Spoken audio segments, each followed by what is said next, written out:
You are awake before the sun.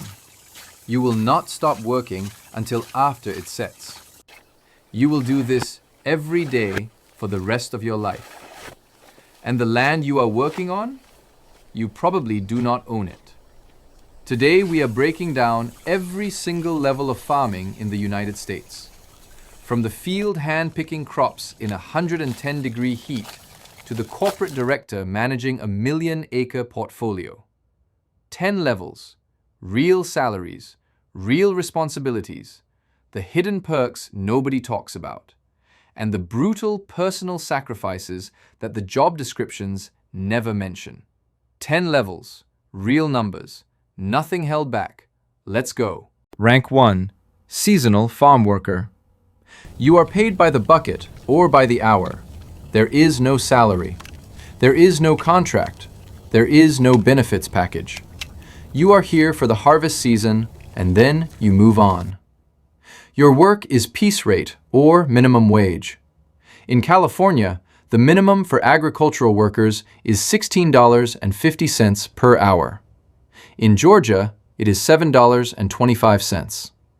Your annual income at this level is between $18,000 and $28,000 per year, depending on the state and the crop.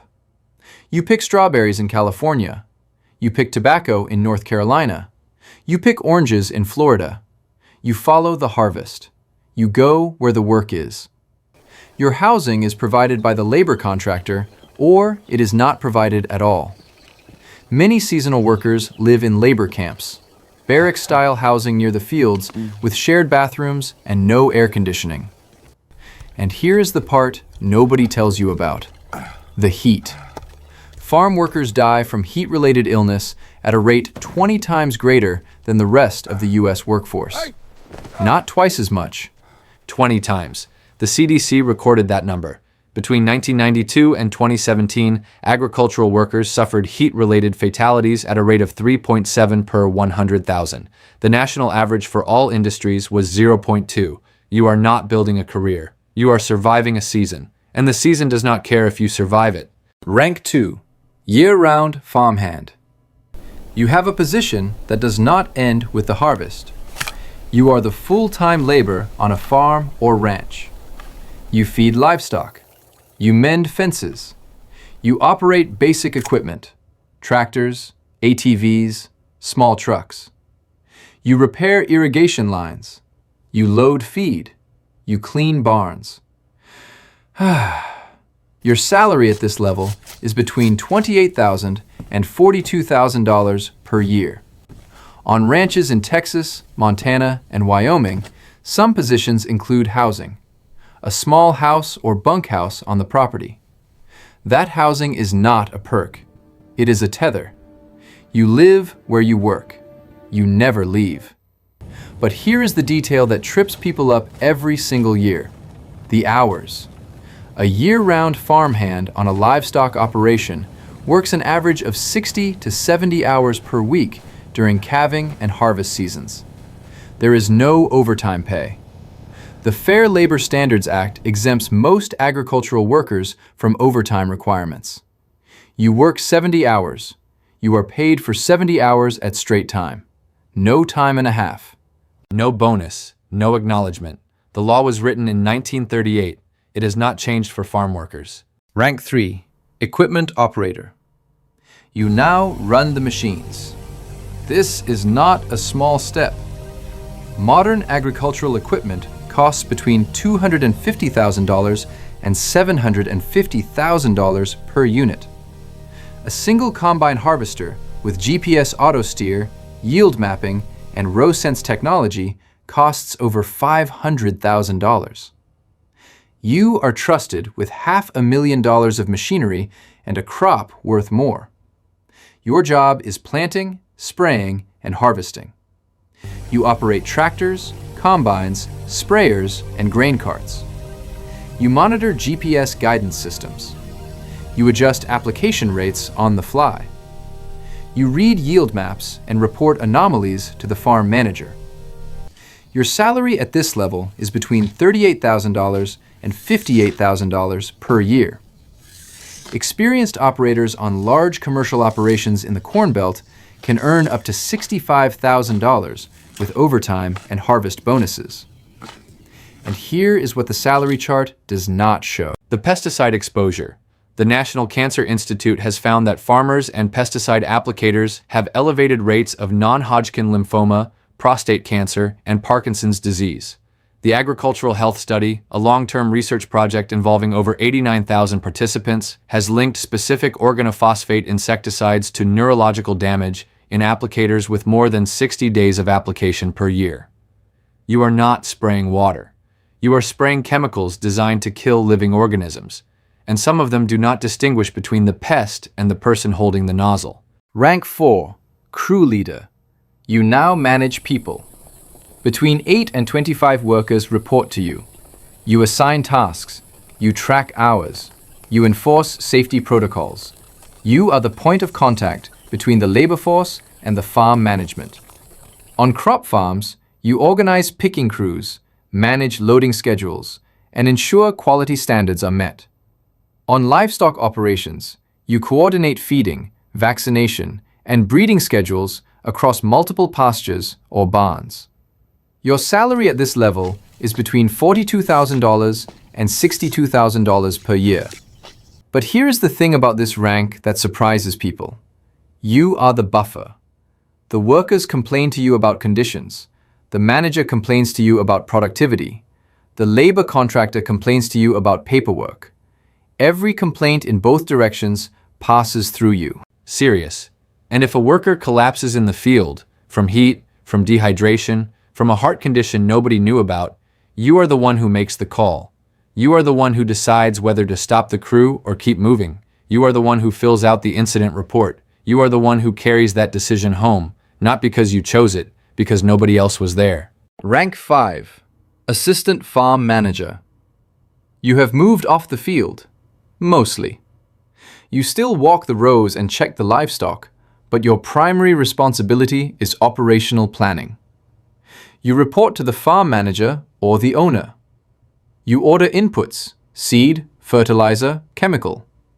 You schedule equipment maintenance. You track inventory. You manage the equipment operators and the crew leaders. You are learning the business side of agriculture. Your salary at this level is between $50,000 and $72,000 per year. Benefits at this rank typically include health insurance, paid time off, and a housing allowance or on-farm housing. And here is the part nobody tells you about. The transition from labor to management is where most people quit. Not because the work is harder, because the identity shifts. You spent years defining yourself by what your body could do, how many hours you could work, how much weight you could carry, how early you could wake up. Now you define yourself by spreadsheets, vendor calls, and procurement cycles. Some people make the jump. Others go back to the field. Both decisions are respected, but the ones who go back never stop thinking about the office they left. Rank 6, Farm Manager. You run the operation. You do not own the land, but you make the decisions that determine whether the year ends in profit or loss. You manage the entire production cycle. You select seed varieties. You negotiate input prices with dealers. You set planting and harvesting schedules. You manage labor budgets. You monitor commodity markets and decide when to sell and when to hold. Your salary at this rank is between $62,000 and $95,000 per year. The Bureau of Labor Statistics reports a median annual wage of $87,980 for farmers, ranchers, and agricultural managers as of May 2024.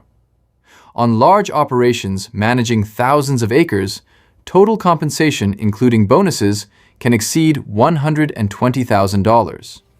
But here is what the salary chart does not show: the weight of the weather. Every decision you make is right until the weather changes. You planted on time. You fertilized correctly. You managed the crew efficiently. Size, and then a drought kills 40% of your corn, or a hailstorm destroys 600 acres of soybeans in 12 minutes, or a flood washes away an entire wheat crop. There is no appeal process. There is no redo. There is crop insurance if you bought it, and it covers a fraction of the loss. The rest comes from your margin. And in farming, the margin is often less than 5%. You are managing a business where the single largest variable is something you cannot control, and you lie awake every night listening to the wind. Rank 7. Agronomist. You hold a degree: agronomy, soil science, plant pathology, or agricultural economics.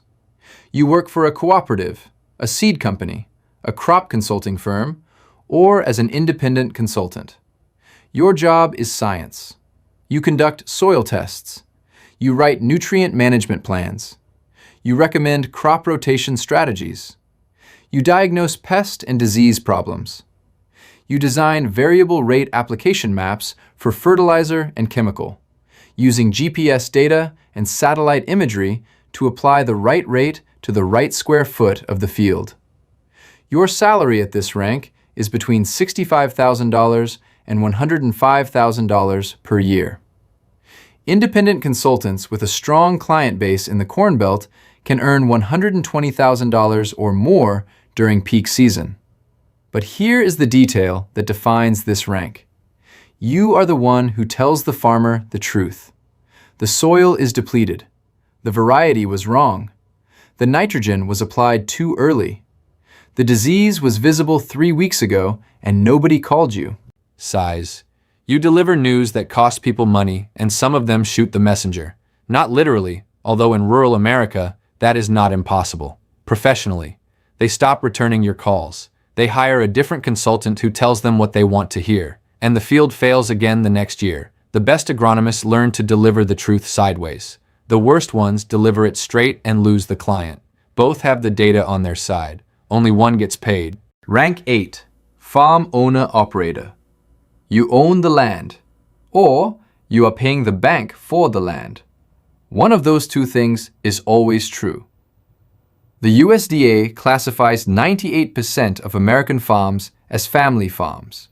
The average farm size in the United States is 466 acres as of 2024. Your operation is somewhere between 300 and 1,500 acres. You grow corn, soybeans, wheat, or cotton. Or you run a cow-calf herd. Or both. Your income at this rank is not a salary. It is what remains after inputs, equipment payments, land payments, insurance, and taxes. In a good year, a 1,000-acre corn and soybean operation in the Midwest can generate $80,000 to $150,000 in net farm income. In a bad year, drought, flood, trade war, commodity crash, that number can go negative. Your salary at this rank is between negative $50,000 and $200,000 per year. That is not a typo. More than half of small farm operators in the United States report negative farm income in at least 1 year out of 5. They survive on off-farm income, a spouse's job, a side business, a loan against next year's crop. Rank 9. Large-scale farm owner. You operate at a scale most Americans cannot imagine. You farm 3,000 to 15,000 acres. You employ 10 to 40 full-time workers. You own or lease millions of dollars in equipment. You have grain storage capacity on site.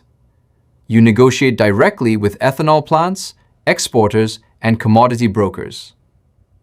But here's the thing about this rank that most people do not understand.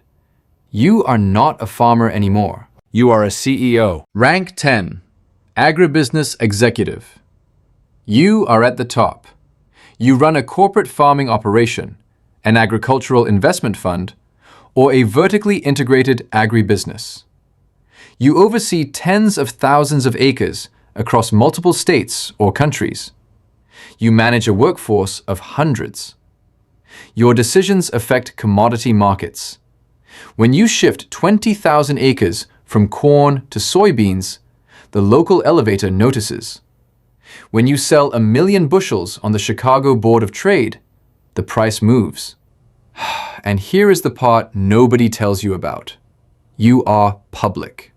You are the face of an industry that feeds 330 million people and is blamed for everything from water pollution to climate change. When the Des Moines Waterworks sues upstream farmers over nitrate runoff, your name is in the filing. When the EPA tightens regulations on atrazine, your margins shrink. When a viral video shows a CAFO, a concentrated animal feeding operation, leaking waste into a river, your phone rings. You did not build that facility. You did not approve that permit. You are responsible for it anyway. That is the job. That is what it actually costs, and that is what it actually gives.